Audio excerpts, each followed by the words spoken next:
World War I was a conflict that tested the military strategies and leadership of generals from all participating nations.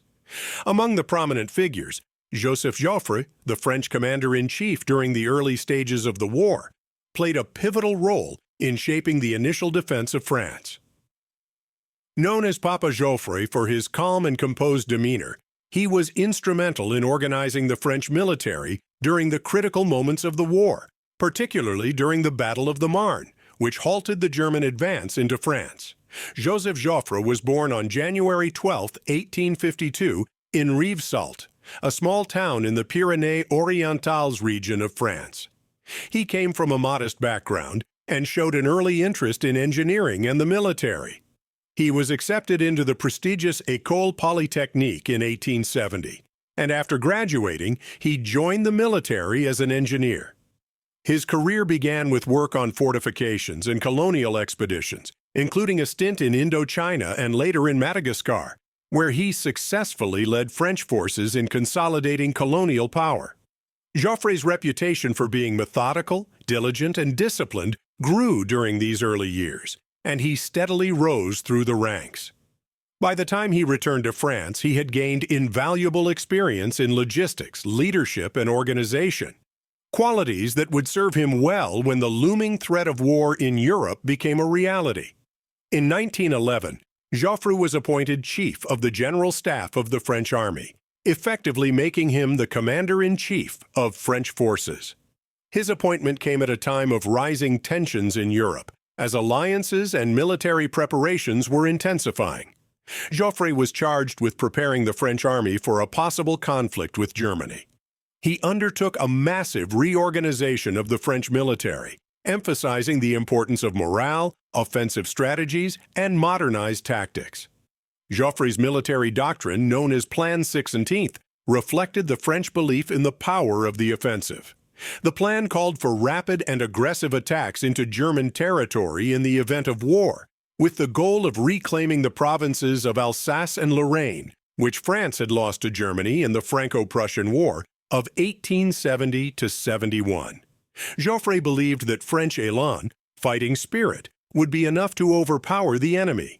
However, when war broke out in 1914, it quickly became clear that Joffre's initial strategies underestimated the strength and speed of the German army's advance.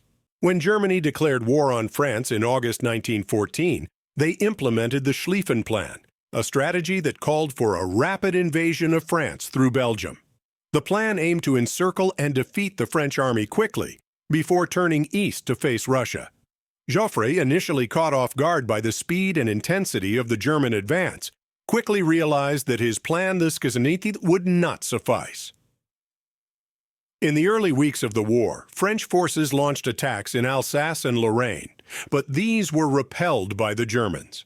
At the same time, the German armies advanced rapidly through Belgium and into northern France, threatening Paris. The situation for the French seemed dire, and the government even began preparing for the possible fall of the capital. It was during this critical phase of the war that Joffre's leadership truly shone. Recognizing the need for a strategic withdrawal to avoid the complete destruction of the French army, Joffre ordered a retreat from the front lines. However, he maintained his calm and methodical approach, carefully coordinating the movements of French forces to avoid chaos. By early September 1914, the German armies were dangerously close to Paris. But Joffre, in collaboration with General Gallieni, the military governor of Paris, devised a plan to counterattack. He took advantage of a gap that had opened up between the German First and Second Armies and launched a surprise offensive along the Marne River. The French forces, with support from the British Expeditionary Force, attacked the Germans with relentless force, catching them off guard. The resulting Battle of the Marne, fought from September 6 to 12, 1914, was a decisive turning point in the war. The French and British forces successfully halted the German advance and forced them to retreat. This victory, often referred to as the Miracle of the Marne, saved Paris from capture and ended Germany's hopes of a quick victory in the West. Joffre's leadership during this critical moment earned him national and international acclaim, and he became a symbol of French resilience. After the Battle of the Marne, the war on the Western Front descended into a brutal and prolonged stalemate.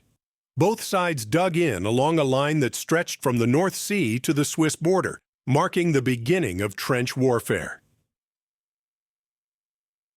This phase of the war tested Joffre's strategic abilities in new ways, as the traditional offensive tactics that had defined earlier conflicts proved ineffective against entrenched positions and modern weaponry, like machine guns and artillery. Joffre faced criticism for the high casualties suffered by French forces during repeated attempts to break through the German lines. His belief in the power of the offensive persisted, leading to costly and largely unsuccessful attacks, particularly during the Champagne and Artois offensives of 1915. Despite these setbacks, Joffre remained committed to finding a way to break the deadlock and achieve victory. In 1916, the German army launched a massive offensive against the French fortress city of Verdun, aiming to bleed France white by inflicting maximum casualties. The Battle of Verdun, which lasted from February to December 1916, became one of the longest and bloodiest battles of the war. Joffre's role in the early stages of the battle was primarily focused on organizing the defense of the city and ensuring that reinforcements were sent to hold the line. Although Joffre's initial response to the Verdun offensive was criticized for being slow and reactive, the French army, under the leadership of General Philippe Pétain, eventually managed to stabilize the situation and prevent the fall of the city.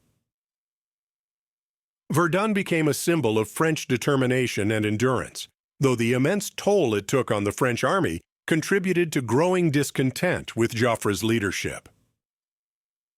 By the end of 1916, Joffre's reputation had begun to suffer due to the high casualties and lack of decisive breakthroughs on the Western Front. The French government, under pressure to make changes in military leadership, decided to relieve Joffre of his command. He was replaced by General Robert Nivelle, though Joffre was given the honorary title of Marshal of France in recognition of his contributions during the early stages of the war. After his dismissal, Joffre remained active in military and diplomatic circles. He was sent on several missions abroad, including a visit to the United States in 1917 to strengthen Franco-American relations and coordinate military efforts. Joffre's calm and reassuring presence continued to make him a respected figure, even as he took on a more symbolic role in the later years of the war.